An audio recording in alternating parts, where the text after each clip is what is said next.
Hello दोस्तों, तो क्या हाल चाल। आई होप सब कुछ मस्त। स्वागत में हाजिर है आपके डेटा वाले भैया। तो यार पिछली वीडियो जो चैनल पे डाली थी मेरा सफ़र, वो आप लोगों ने काफ़ी ज़्यादा पसंद करी। अभी जिस जिस लेवल पे चैनल है उस हिसाब से वो काफ़ी अच्छा प्यार था, बट और ज़्यादा प्यार की ज़रूरत है आप लोगों के। तो फटाफट चैनल को सब्सक्राइब कर लो अगर नहीं करा है, और वो घंटा ज़रूर दबा देना जो नोटिफिकेशन आइकन का होता है। उस वीडियो में मैंने आप लोगों से पूछा था कि यार इसके बाद का सेगमेंट आप लोगों को जानना है या नहीं, कि भाई निमसेट क्रैक करने के बाद जब NIT इलाहाबाद पहुँचे तो आखिर वहाँ पे सिचुएशन कैसी थी। एज अ MCA स्टूडेंट मेरी क्या स्ट्रगल्स वहाँ पे थे। तो आज के वीडियो में डेफिनेटली उसी चीज़ के बारे में ही बात करेंगे। सो यार फाइनली 2014 में निमसेट क्रैक करने के बाद अब एक्चुअली में दिन आ चुका था NIT इलाहाबाद जाने का। एंड वो टाइम पीरियड था समवेयर अराउंड मई या जून का था। एडमिशन हो गया था, काउंसलिंग वगैरह सब कुछ हो गई थी। एंड फाइनली धीरे धीरे वो दिन पास आ रहा था कि अब जाना है हॉस्टल में। एक ऐसा लड़का यार जो अभी तक केवल अपने होम टाउन में ही रहा, कभी इस तरीके से पेरेंट्स से दूर नहीं रहा, उसके लिए ये सिचुएशन बहुत ही ज़्यादा टफ भी होने वाली थी। And I can never express वाली फीलिंग की कैसी थी उस टाइम पे, कैसा मैं फील कर रहा था। एंड इवन घर में भी आप लोग समझ सकते हो, मतलब मैं ही अकेला लड़का हूँ, तो उस हिसाब से बहुत ज़्यादा टेंशन भी थी कि क्या होगा, कैसे रहेगा, क्या करेगा, आप लोग समझ सकते हो। तो वो चीज़ था। एंड यार जिस दिन जा रहा था वो दिन तो बहुत ही ज़्यादा टफ था। मतलब ऐसे मॉम डैड को देखना कभी मतलब देखा नहीं है, राइट। और वो लोग भी बहुत ज़्यादा टेंशन में थे कि अब आगे का कैसे, इसका संभालेगा कैसे, क्या करेगा। तो फाइनली उस चीज़ को एक्सेप्ट तो करना ही था। एंड आई होप जितने हॉस्टल लाइफ वाले बंदे हैं जिन्होंने अपनी हॉस्टल लाइफ देखी है वो ज़रूर इस चीज़ से रिलेट कर पाएंगे या उस दिन कैसा फील होता है। Obviously teary eyes, everybody was crying, तो ये चीज़ें तो बिल्कुल होनी थी। बट एक चीज़ जो मैं अपने पर्सनल एक्सपीरियंस पे बोलना चाहूँगा कि ये फेज़ बहुत ही ज़्यादा इंपॉर्टेंट होता है। लाइक हम अपने स्कूल वगैरह में भी सुनते थे कि मतलब ये जो होता है गोल्डन पीरियड होता है। तो ऑनेस्टली मैंने वो चीज़ फील करी। And that would be suggestion from my side कि अगर आपको अपनी लाइफ में इस चीज़ की अपॉर्चुनिटी मिले जहाँ पे कि आप बाहर जाके पढ़ो तो बिल्कुल जाना चाहिए। वो रीज़न इस वजह से क्योंकि बहुत कुछ सीखने को मिलता है लाइफ में। अगर आप एक क्लोज सर्कल में एक ही जगह पे रह गए तो मे बी आपकी लर्निंग, जो लाइफ एक्सपीरियंस की लर्निंग्स होती हैं वो इतनी एक्सपांड नहीं होती हैं। तो मैंने उसी चीज़ को वहाँ पे फील करा। फाइनली हम पहुँच चुके थे NIT इलाहाबाद अपना हॉस्टलर बन के, और इधर उधर से हर जगह से लोग आए हुए थे यार। हर स्टेट के लोगों ने क्रैक करा हुआ था, तो एक तो सबसे बेस्ट पार्ट वही था।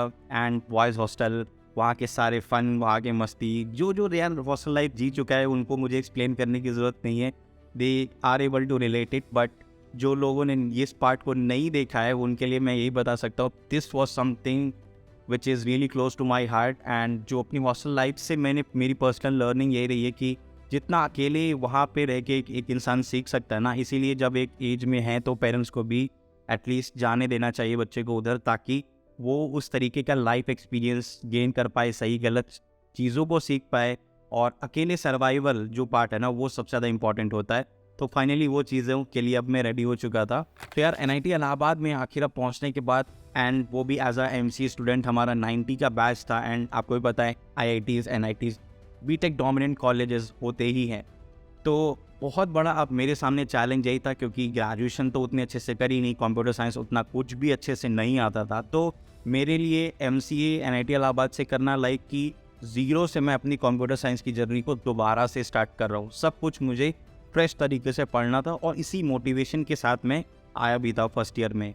बट अगेन यार ये रास्ता इतना ईजी तो बिल्कुल भी नहीं होना था। सो आई स्टिल रिमेंबर जब मैं अपना पहला क्लास अटेंड करने गया था अपना कंप्यूटर्स डिपार्टमेंट में, और वहाँ पे जो पहली क्लास थी दैट वाज अ लैब, और वो लैब थी लिनक्स यूनिक्स सिस्टम की। एंड अब आप लोग समझ सकते हो मेरी हालत कैसी थी। उस 2-3 दिन मैंने इतना ज़्यादा डीमोटिवेटिंग फील करा ना क्लास में, क्योंकि मेरे कुछ भी पल्ले नहीं पड़ा। ऑपरेटिंग सिस्टम वाली चीज़ें मैं वही कर रहा हूँ ना, क्योंकि मगअप करता रहा तो अब वो चीज़ें तो काम आनी नहीं थी, कुछ समझ नहीं आता प्रैक्टिकल एक्सपीरियंसेस। तो मेरे लिए वो फेज़ बहुत ज़्यादा ही डीमोटिवेटिंग रहा। बट आफ्टर सम टाइम धीरे धीरे जब अच्छे फ्रेंड्स आपके बनने लगते हैं सर्किल में, and that is also one of the best part about the hostel life. And जो दोस्त यहाँ पे बनते हैं फिर वही आपके आगे रहते हैं। आगे आप चाहे जितनी और अच्छे दोस्त बनाने की ट्राई करो, बट जो बॉन्ड एक यहाँ पे क्रिएट होता है ना वो फिर और कहीं नहीं होता।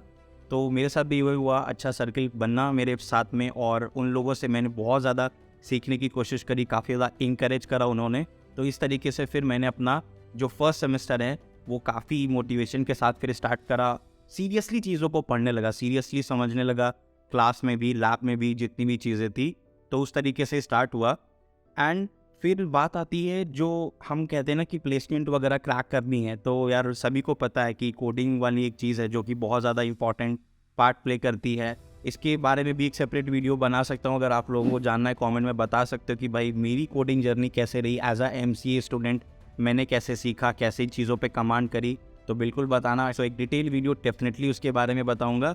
बट फर्स्ट ईयर वाले पार्ट में सी प्रोग्रामिंग लैंग्वेज एक ऐसी चीज़ थी जिससे स्टार्ट करा एंड अच्छी ग्रिप आने लगी। बट अभी भी वो स्ट्रेंथ नहीं आई थी उसमें बिल्कुल भी, कि जो होता है ना कि देख के लॉजिक बन जाना और टिपिकल डीएसए वगैरह ये सारी चीज़ें पढ़ लेना, तो उसमें अभी भी बहुत लैक कर रहा था। और यार मेरी ही बैच में बहुत अदर कॉलेजेस के बंदे आए हुए थे जिन्होंने ग्रेजुएशन बहुत टॉप नॉच करी थी, मतलब उनका बीएससी जब वो बताते थे लाइक दिल्ली के कॉलेजेस से पढ़े हुए थे, तो देख के लगता था यार ये तो बस दोबारा एमसी का रिवीजन करके आए, पढ़ना तो मुझे सब कुछ ज़ीरो से है। तो मेरे लिए बहुत ज़्यादा वो डीमोटिवेटिंग फैक्टर्स रहे, बहुत ज़्यादा चैलेंजिंग टाइम था, but I took it as a challenge. और वही सबके लिए सजेशन है कि डीमोटिवेट देखो नहीं होना है, बिल्कुल फील होगा सर्किल में बहुत सारे बंदे तोड़ू दिखेंगे कि इन्होंने फोड़ रखा है, सब कुछ कर रखा है, आप लोग बहुत इन्फीरियर फील करोगे, बट वो बहुत क्रूशियल फेज होता है, आपको नहीं करना है, आपको खुद से ही अपने आप को मैनेज करना है। आपको जो चीज़ नहीं आती है आप उसको पिक करिए, अपना उस पर स्ट्रेंथ बनाइए और थॉरली उस चीज़ को पढ़िए। अपने कलीग्स और जो अच्छे फ्रेंड सर्किल है उससे आपको इसमें बहुत ज़्यादा हेल्प मिलेगी फर्स्ट ऑफ ऑल। तो इस तरीके से बेसिकली अपना फर्स्ट ईयर कंप्लीट करा, धीरे धीरे जो प्रोग्रामिंग का मेन कोर है डेटा स्ट्रक्चर्स एंड एल्गोरिथम, उसको भी सीरियसली लेने स्टार्ट करा, पढ़ा मैंने उसके बारे में, कॉम्पिटिशन्स भी देने की कोशिश करी जितना हो पाता था एज अ एमसीए स्टूडेंट, क्योंकि कभी हमारे सीनियर से भी हमको उस तरीके की गाइडेंस नहीं मिल पाई, एंड उन पे कोई ऐसा ब्लेम नहीं है क्योंकि उनको उनके सीनियर से नहीं मिल पाई। तो थोड़ा सा वो चेन उस तरीके से रही कि आज भी उस चीज़ का मेरे को जब मैं सोचता हूँ, और इस चीज़ के बारे में मैंने कई बार अपने मेन चैनल्स पे बताई है कि उतनी अवेयरनेस कभी भी नहीं रह पाई एज अ स्टूडेंट जब मैं एनआईटी में था भी। और वो इसी वजह से क्योंकि उतना सोशलाइज नहीं कर पाते थे अदर स्ट्रीम के लोगों से, अदर लोगों से जानना, और उस टाइम पे ऐसे कोई प्लेटफॉर्म्स भी नहीं थे, उतनी कोई टेक कम्युनिटीज़ भी नहीं थी जितना आज के टाइम में है। सो वो एक बहुत ही बड़ा ड्रॉबैक भी रहा है as a student. And I guess वहाँ पे बहुत अच्छे mentors, tech communities, platforms like LinkedIn, इन सब की बहुत ज़्यादा ज़रूरत होती ही है। तो धीरे से करके फर्स्ट ईयर पास करा यार, CGPA वगैरह भी ठीक ठाक मेंटेन हो गई। एंड उसके बाद आया सेकेंड ईयर का टाइम। एंड फर्स्ट ईयर में जो एक दो चीज़ें हैं मैंने बहुत अच्छे से फॉलो करी कि अपना जो हेजिटेशन था वो मेरे को हटाना था, तो इसीलिए जो इवेंट्स होते थे उनमें भी मैं पार्टिसिपेट करता था, और इवन डांस वगैरह भी कर रखे हैं यार कि पब्लिक को फेस करना आना चाहिए, वो सारी चीज़ें करता था। और वो भी आप लोगों को भी करना चाहिए, सोशलाइज होना चाहिए, अपना फियर फैक्टर्स को अपनी स्टार्टिंग इनिशियल स्टेजेस में ही निकालना चाहिए। फिर सेकेंड ईयर वाला जो पार्ट है उसमें भी अगेन कॉलेज की मस्तीज़ और मेमोरीज़ अच्छी चीज़ जुड़ने गई, और अच्छे अच्छे इवेंट्स में भी पार्टिसिपेट करने लगे। एंड थॉरली थोड़ा अब हम फोकस करने लगे थे अपनी प्लेसमेंट वाली प्रिपरेशन की तरफ में भी, क्योंकि एमसी स्टूडेंट्स के लिए उस टाइम पे, मेरे टाइम पे तो 3 साल का था ही एमसीए, सेकेंड ईयर बहुत ही ज़्यादा क्रूशल फेस होता है, तो उसमें और ज़्यादा थोड़ा सीरियस होके कि प्रोग्रामिंग पे और ध्यान देना है, अपने कोर सब्जेक्ट्स को और इम्पॉर्टेंस देनी है, और अच्छे से उनके बारे में पढ़ना है।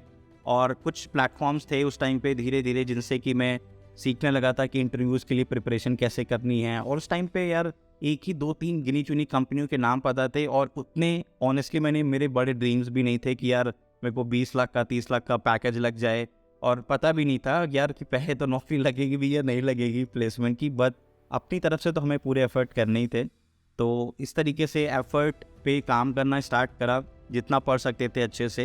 एंड फिर धीरे धीरे एक्चुअली में टाइम पास आता है प्लेसमेंट्स वाला।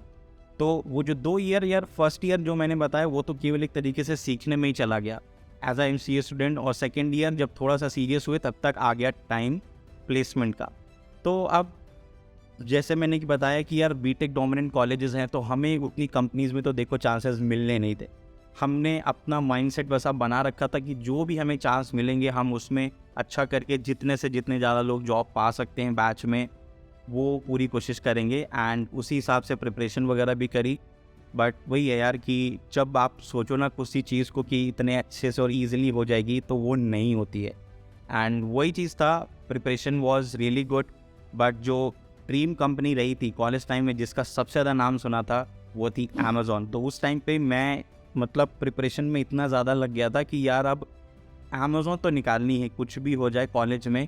और हुआ भी वही कि जब डे 1 अमेज़ॉन आई प्लेसमेंट के लिए तो उसमें बहुत ही अच्छा यार मेरा अटेम्प्ट था, मतलब कोडिंग क्वेश्चंस भी मैंने सॉल्व कर लिए, सारी चीज़ें सॉल्व कर ली, बट पता नहीं कहाँ पे क्या मिस्टेक हुई। जब रिज़ल्ट वगैरह आया तो यार इंटरव्यू के लिए तो मैं शॉर्ट लिस्ट ही नहीं हुआ। और अभी तक में जो और भी चीज़ें मेरे को कॉन्फिडेंस नहीं दे पा रही थी वो मेरा कम्युनिकेशन वगैरह हो गया बहुत पुअर। मतलब इस ऐसी जगह से पढ़ के निकला था कि कभी इन सब चीज़ों पे पर्सनालिटी डेवलपमेंट पे ध्यान ही नहीं दिया। तो और 1-2 साल के लिए अगर मैं यहाँ पे था भी तो टाइम इतनी जल्दी निकल गया कि फिर कोई गाइडेंस नहीं मिली कि किन चीज़ों पे ध्यान देना है। तो ना तो अच्छे से इंग्लिश बोलना आता था, केवल एक ही चीज़ स्ट्रॉन्ग थी कि हाँ जो करिकुलम पे अच्छे से फोकस कर रखा है वही, ना तो कोई अच्छे से प्रोजेक्ट बनाए, सीनियर से कॉपी पेस्ट कर लिए और इधर उधर से उठा लिए, क्योंकि सीजीपीए मेंटेन करनी थी, सीरियसली लिया ही नहीं उतना। बस हमें तो यही था करिकुलम पढ़ लो जॉब लग जाएगी, तो हम भी उसी माइंडसेट के साथ बस चले ही जा रहे थे।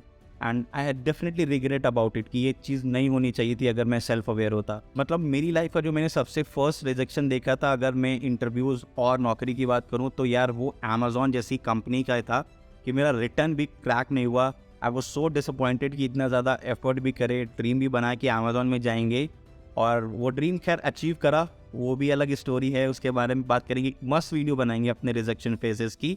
बट एक पहला रिजेक्शन तो यहाँ पे झेला, बहुत बड़ा सेटबैक था। बट ठीक है, आपकी जल्दी इतनी कंपनीज आती हैं कि आपके पास उतना उस चीज़ को सोचने के लिए टाइम नहीं है। अगर आप वो कर रहे हो तो फिर back to back other interviews जो हैं अदर कंपनीज़ के जो आ रही हैं प्लेसमेंट के लिए वो आपका इम्पैक्ट होगा। And this is a suggestion to each and every one, अगर आप स्टूडेंट फेज में हो, प्लेसमेंट आने वाली है, प्लेसमेंट की तैयारी कर रहे हो, तो इन सेटबैक्स को आपको दिल पे नहीं लगाना है। ठीक है, हो गया वहीं पे भूल जाइए, अपनी मिस्टेक्स जो करी थी उनसे सीखिए और उसको अगली चीज़ में रिपीट मत करिए।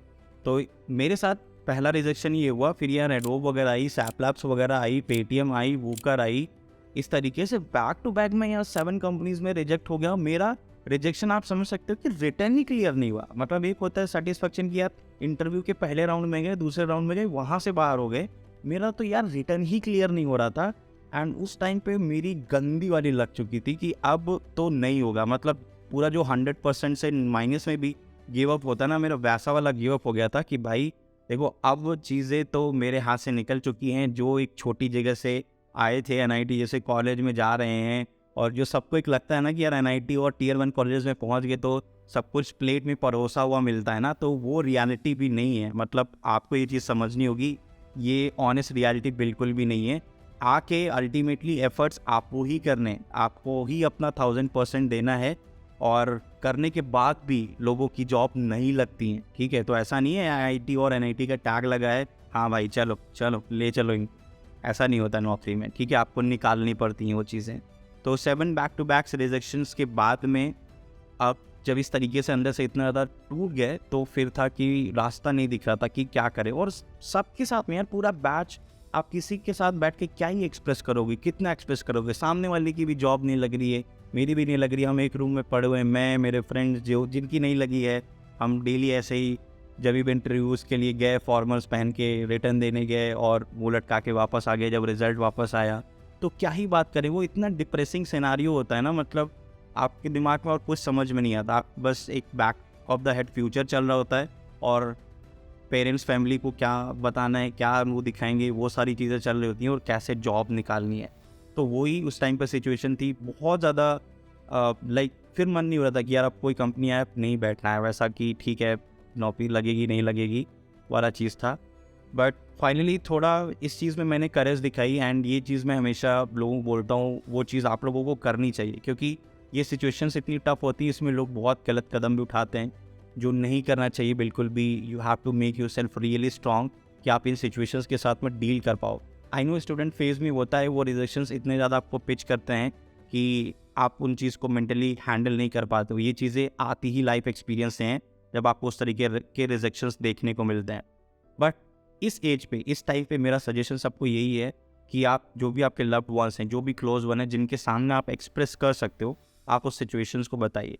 तो मेरे साथ भी यही था। लाइक मैं जब 7 बैक टू बैक रिजेक्शंस हो गए थे, उस टाइम पे यार मैं घर पे इतना बात नहीं करता था, क्योंकि बात करो तो समझ नहीं आता था कि बताएं क्या, कि हाँ कौन सी कंपनी आई, अब यहाँ से रिजेक्ट हो गए, तो वो बताने में भी कुछ अंदर से कॉन्फिडेंस ही नहीं आता था। उस ड्यूरेशन पे तो मैं बहुत लिमिटेड बात करता था घर पे। बट हाँ, वो जब 7 बैक टू बैक रिजेक्शंस हो गए तो यार एक दिन कैंपस बहुत बड़ा था, ऑब्वियसली रात में लाइटें वगैरह बंद हो जाती थी, तो हम लोग तो उस टाइम पे फाइनली में थे, तो बॉयज़ हॉस्टल से बाहर निकल सकते थे, कैंपस में टहलते थे जब, तो यार अंधेरी सड़कें होती थी, उन पे जब घूम रहा होता था तो लिटरली उस दिन आई स्टार्टेड क्राइंग। मतलब इतना ज़्यादा अंदर से होता ना टूट जाना, I literally started crying, I couldn't hold my self, इतना ज़्यादा हो गया था।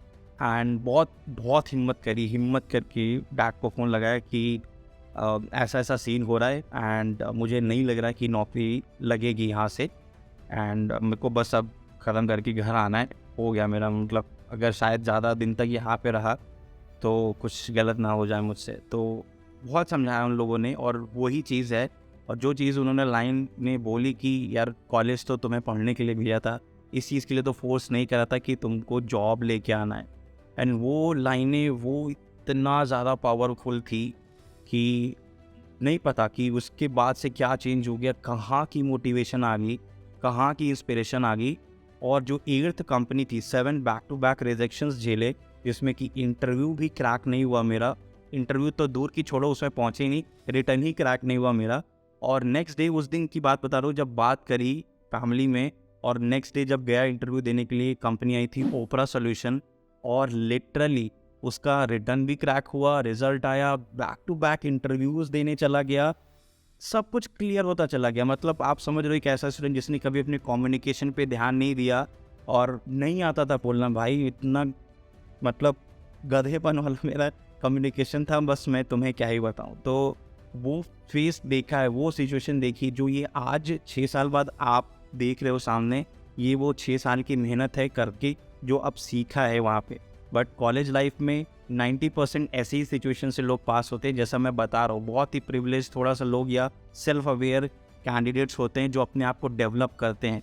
बट मेजॉरिटी ऑफ लोग करिकुलम में ही फंसे रह जाते हैं, और बस प्लेसमेंट चाहिए, उस चीज़ में ही फंसे जाते हैं, और अपने डेवलपमेंट पे ध्यान नहीं देते हैं। एंड उसमें लैक ऑफ मेंटरशिप एंड जो सेल्फ अवेयरनेस है, वो ना होना एक बहुत बड़ा रोल प्ले करती है। तो हमें उन चीज़ों को रेक्टिफाई करनी चाहिए। एंड एटलीस्ट अब अगर मैं बता पा रहा हूँ, तो जो इन बैकग्राउंड से हैं, BCA, BSc, MC, इस तरीके के लोग, तो आप लोगों को एटलीस्ट इस चीज़ पे तो मोटिवेट होना चाहिए कि मेरी लर्निंग्स, जो मेरी मिस्टेक्स है, उनसे आप लोग एटलीस्ट सीख सकते हो, और वो चीज़ों को रिपीट ना करो। सो फाइनली यार 8th कंपनी ओपरा सॉल्यूशंस, उसमें जॉब लग चुकी थी, और बहुत ज़्यादा मार खाई थी जिस दिन प्लेसमेंट लगी है ना, वो भी एक ड्रीम पीरियड होता है। मतलब आप प्लेसमेंट लगी है, प्लेसमेंट का खुशी भी बहुत ज़्यादा है, गम भी बहुत ज़्यादा है। खुशी की नौकरी लगी, गम इस चीज़ की थी कि भाई बहुत मार पड़ेगी हॉस्टल में, और ये लिटरली होता है, मैं डरा नहीं रहा हूँ किसी भी चीज़ में, बट एक बहुत ही अमेजिंग पार्ट होता है। वो जो लोग हॉस्टल्स में रहे हैं वो सब जानते हैं।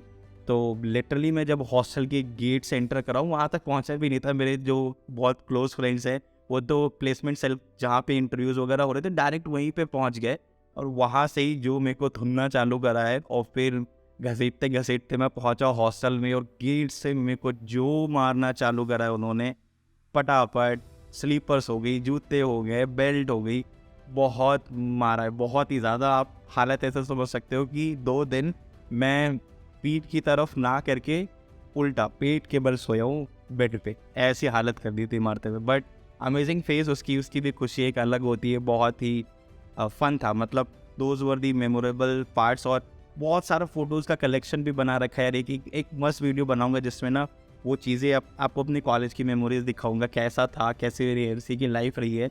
एक वो बहुत अच्छा कनेक्टेड पार्ट है, आप लोग सब लोग उसको एंजॉय करोगे, वो भी बनाएंगे। तो फाइनली इस तरीके से ही था, और प्लेसमेंट वगैरह क्रैक हो गई। एंड उसके बाद तो बहुत ज़्यादा से ज़्यादा ध्यान दिया कि जो अब बैच के और लोग हैं उनका प्लेसमेंट क्रैक कराना है, तो जो भी पर्सनल एक्सपीरियंसेस रहे उनके साथ में शेयर करें। उनको कोई चीज़ में नहीं आती थी तो उनको पढ़ाने की कोशिश करी, और इस तरीके से सभी को करना चाहिए यार। अपने कॉलेज में, कलीग्स में, बैच में एक किसी तरीके से बहुत अच्छा बॉन्ड बनता है। And finally did that, and ultimately उसी कंपनी में ही मेरे को इंटर्नशिप भी मिल गई थी ओपरा सॉल्यूशन में आफ्टर सम टाइम। तो उन्होंने ग्रांट कर दिया उस चीज़ को। मैंने मेल भेजा था कि हमें एक जो फाइनल ईयर होता है उसमें प्रोजेक्ट भी सबमिट करने industrial and we need the internship. तो उन्होंने फाइनली उस चीज़ को भी ग्रांट कर दिया। सो अल्टीमेटली 2017 जनवरी को मेरा ऑफिशियल आप कह लो कि 3 जनवरी जितना मुझे डेट याद है 2017 में, आप देख लेना, आप लोग मंडे रहा होगा। तो उस दिन से मेरा करियर स्टार्ट हुआ था। मैंने अपना पहला कदम रखा था आईटी इंडस्ट्री में एंड मेमोरेबल डेज, बहुत ही एक्साइटेड था। पता नहीं था कि करूँगा कैसे, क्या करूँगा, क्योंकि बस करिकुलम ही पढ़ा था। बट अब यहाँ से एक चैलेंज स्टार्ट होना था कि इंडस्ट्री में सर्वाइव कैसे करेंगे। तो अब यहाँ तक पहुँचे हैं तो सर्वाइव तो कर लिया है, बट ये लर्निंग बताना भी आप लोगों से बहुत इंपॉर्टेंट होगा, जिसको कि मैं कवर करना चाहूँगा नेक्स्ट वीडियो में। आप लोगों को अगर चाहिए तो डेफिनेटली उस चीज़ को बताना मेरे को कमेंट सेक्शन में। अपना प्रोफेशनल जर्नी भी आप लोगों से शेयर करूँगा। और रिजेक्शन स्टोरी, अमेज़ॉन की स्टोरी तो बहुत ही पॉपुलर है। लिंक्डइन पे कैसे हुआ, यूट्यूब पे कैसे आए, हर एक चीज़ के बारे में बात कर सकते हैं। आप लोग बस बताते जाओ, सारे वीडियोज़ बनते जाएंगे। बट इसके बारे में ज़रूर बताऊँगा कि क्या चैलेंज देखे, कैसे मैं इस डोमेन में डेटा इंजीनियरिंग वगैरह में भी आया, क्या चैलेंज वहाँ पे देखी, कैसे अपने आप को इम्प्रूव करा, क्या मेरी प्रोफेशनल लर्निंग सही है, तो सबके बारे में बात करेंगे। आई होप एटलीस्ट ये वाला पार्ट तो आप लोगों को मज़ा आया होगा, कनेक्टेड फील हुआ होगा जान के कि भाई एक एमसीए स्टूडेंट जो पहुँचा एनआईटी जैसे कॉलेज में, क्या उसने देखा, क्या चैलेंजेस रहे। 90 का छोटा सा बैच, हमें कम्पीट करना था हज़ारों बीटेक वाले बच्चों से। Finally I was able to get a job. तो यही मेरी लर्निंग्स रही हैं एंड आई होप सबको कनेक्टेड फील हुआ है, आपको लगा है, पसंद आया है, यहाँ तक पहुँची ये बातें तो लाइक करना, ताकि और भी मेरे तरीके के जो बैकग्राउंड से आने वाले बंदे हैं, बीएससी बीसीए एमसीए वाले, उन तक ये बातें पहुँचें और उनकी भी होप्स, उनके भी ड्रीम्स बड़े हों कि वो भी यहाँ तक पहुँच सकते हैं। सो बस यही था यार आज के वीडियो में। अगर पसंद आया है तो बिल्कुल लाइक कर देना और चैनल को सब्सक्राइब करके रख लो। नोटिफिकेशन आइकन भी दबा देना, जल्दी और कंटेंट आने वाला है फटाफट। मिलता हूँ कुछ ही दिनों में जल्दी अनदर अमेजिंग वीडियो के साथ में। तब तक मचाते रहो।